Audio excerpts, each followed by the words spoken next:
I was facing all the sunlight while our feet swung freely from the bridge. The bridge. You asked if I'd save you, if you were crazy enough to take a swim, a swim. I try to make you see that my shoulder is ready for you to lean on. So why, oh why do you still flee when you know that you are the one? I can tell that you've been through some kind of heartbreak. All I ever been with you is faithful like a blind girl's dog. Every time I give you love, you still look so doubtful. I'm faithful like a blind girl's dog.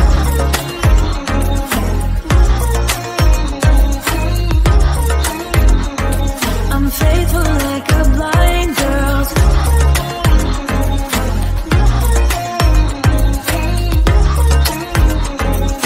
Faithful like a blind girl's dog.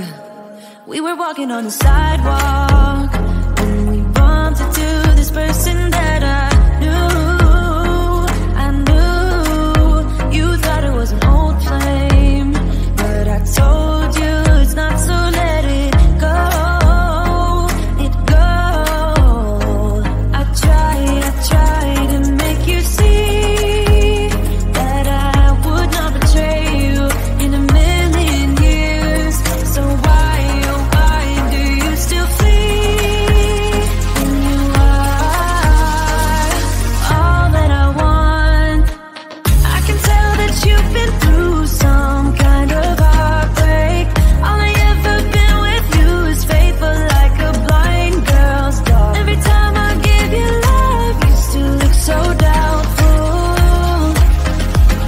I'm faithful like a blind girl's dog.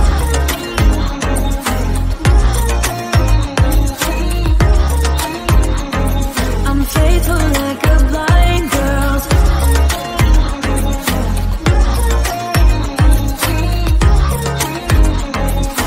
Faithful like a blind girl's dog. You got some trust issues, though I admit it's cute, but there's too many disputes with you.